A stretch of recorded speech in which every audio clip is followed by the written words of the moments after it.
Hello दोस्तों, इस video में हम इंडियन ओवरसीज बैंक के रेगुलर सेविंग्स अकाउंट्स को डिस्कस करेंगे।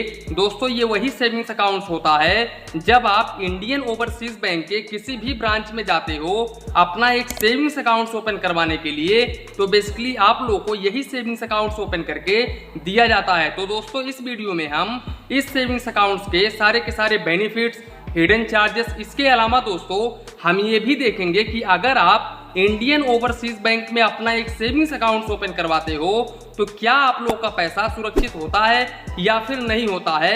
इसके साथ साथ इंडियन ओवरसीज बैंक कैसा बैंक है, तो दोस्तों वीडियो को बिल्कुल भी स्किप मत करिएगा, क्योंकि ये पूरा वीडियो मैंने बहुत ही स्टडी करके बनाया है। तो चलिए इसी के साथ में वीडियो शुरू करते हैं। दोस्तों, सबसे पहले हम डिस्कस कर लेते हैं कि आप लोग का पैसा इंडियन ओवरसीज बैंक में सुरक्षित होता है या फिर नहीं होता है। तो दोस्तों, जानकारी के लिए मैं आप लोगों को बता दूं कि इंडियन ओवरसीज बैंक DICGC से इंश्योर होता है। DICGC का पूरा नाम है digital insurance credit guarantee corporation, जो कि RBI की एक सब्सिडी बॉडी है, जिसके अंतर्गत हर बैंक के हर कस्टमर को 5 लाख रुपए तक का इंश्योरेंस बिल्कुल फ्री में प्रोवाइड किया जाता है। दोस्तों, अगर अपने लाइफ में इंडियन ओवरसीज बैंक कभी भी डूब जाता है तो ऐसे केसेस में आप लोगों का 5 लाख रुपए तक का अमाउंट बिल्कुल आसानी तरीके से मिल जाएगा। दोस्तों, अब हम चलते हैं इंडियन ओवरसीज बैंक के इंटरेस्ट रेट के ऊपर। तो दोस्तों, जानकारी के लिए मैं आप लोगों को बता दूं कि अगर आप इंडियन ओवरसीज बैंक में अपना एक सेविंग्स अकाउंट ओपन करवाते हो तो यहाँ पर इंडियन ओवरसीज बैंक आप लोगों को 2.75% का रेट ऑफ इंटरेस्ट ऑफर करता है। इसके अलावा अगर आप 1 ईयर का FD करवाते हो तो ऐसे केसेस में इंडियन ओवरसीज बैंक आप लोगों को 6.50% पर एनम का रेट ऑफ इंटरेस्ट ऑफर करता है। दोस्तों, जानकारी के लिए मैं आप लोगों को बता दूं कि अगर आप सीनियर सिटीजन के कैटेगरी में आते हैं तो ऐसे केसेस में आप लोगों को 0.50% का rate of interest extra offer करता है इंडियन ओवरसीज बैंक। दोस्तों, इसके अलावा मैं आप लोगों को रिकमेंड करूंगा कि अगर आप 1 ईयर का FD ही ओपन करवाना चाहते हो इंडियन ओवरसीज बैंक में तो आप 444 डेज यानी कि 444 दिनों का अपना एक FD ओपन करवाएं, क्योंकि अगर आप 444 दिनों का अपना एक FD ओपन करवाते हैं तो ऐसे केसेस में इंडियन ओवरसीज बैंक आप लोगों को 7.25% पर एनम का रेट ऑफ इंटरेस्ट ऑफर करता है। अब इसके अलावा दोस्तों, अगर हम मिनिमम बैलेंस को डिस्कस करें तो यहाँ पर इंडियन ओवरसीज बैंक में अगर आप चेकबुक लेते हो तो ऐसे केसेस में आप लोग को रूरल और सेमी अर्बन में 500 रुपए मेंटेन करना होता है। वहीं पर मेट्रो सिटी और अर्बन एरिया में आप लोगों को 1000 रुपीज मेंटेन करना होता है। दोस्तों, जानकारी के लिए मैं आप लोगों को बता दूं कि यहाँ पर आप लोगों को क्वार्टरली एवरेज बैलेंस मेंटेन करना होता है, यानी कि प्रति 3 महीने में अपना एवरेज मंथली बैलेंस मेंटेन करना होता है। दोस्तों, अगर आप चेकबुक नहीं लेते हो तो ऐसे केसेस में यहाँ पर आप लोगों को रूरल और सेमी अर्बन में 100 रुपए मेंटेन करना होता है।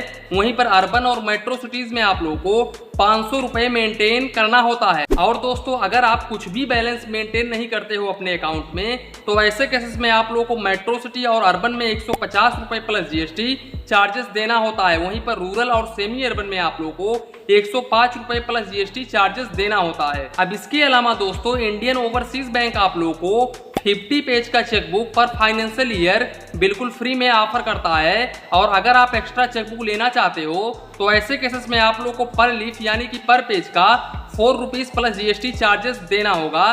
इसके साथ साथ दोस्तों, अगर हम SMS अलर्ट चार्जेस की बात करें तो यहाँ पर आप लोगों को पर SMS 15 पैसे प्लस GST चार्जेस देना होता है। हालांकि दोस्तों, अगर आपका अकाउंट BSBD या फिर BSBDA या फिर स्टूडेंट सेविंग्स अकाउंट या फिर SB सिल्वर, SB गोल्ड, अगर ये सभी अकाउंट्स अगर आपके पास में होते हैं तो इस पर आप लोगों को SMS चार्ज बिल्कुल फ्री होता है। यहाँ पर आप लोगों को कोई भी चार्जेस नहीं देना होता है। मैं SB अकाउंट्स की बात कर रहा हूँ। दोस्तों, अच्छी बात यह है कि इंडियन ओवरसीज बैंक में कैश हैंडलिंग चार्जेस बिल्कुल फ्री होता है। यहाँ पर आप जितना मर्जी चाहे उतना कैश डिपॉजिट कर सकते हैं। इसके अलावा दोस्तों, आपके अकाउंट्स में 50 डेबिट एंट्रीज से ज़्यादा नहीं होना चाहिए पर हाफ ईयर में। अगर 50 डेबिट एंट्रीज से ज़्यादा होता है तो ऐसे केसेस में आप लोगों को पर ट्रांजैक्शन 5 रुपए प्लस GST चार्जेस देना होगा। अब दोस्तों, आप लोगों का एक सवाल होगा कि क्या हम 50 बार ही यानी कि 6 मंथ में 50 बार ही पैसे को भेज सकते हैं। तो ऐसा बिल्कुल भी नहीं है दोस्तों। आप जितने मर्जी चाहें उतनी बार पैसे भेज सकते हैं ऑनलाइन, इंटरनेट बैंकिंग या फिर मोबाइल बैंकिंग या फिर यूपीआई के जरिए। दोस्तों मैं बात कर रहा हूं कि ब्रांच के जरिए अगर आप विड्रॉवल करते हैं 50 बार से ज़्यादा, तब यहाँ पर आप लोगों को 5 रुपये plus GST per transaction charges देना होगा। अब इसके अलावा दोस्तों यहाँ पर इंडियन ओवरसीज बैंक आप लोगों को visa classic debit card offer करता है। दोस्तों अगर हम इस डेबिट कार्ड के एनुअल फीस की बात करें तो यहाँ पर आप लोगों को 250 रुपये प्लस जीएसटी चार्जेस देना होता है, जो कि हर साल आपके अकाउंट से ऑटोमेटिकली काट लिया जाता है।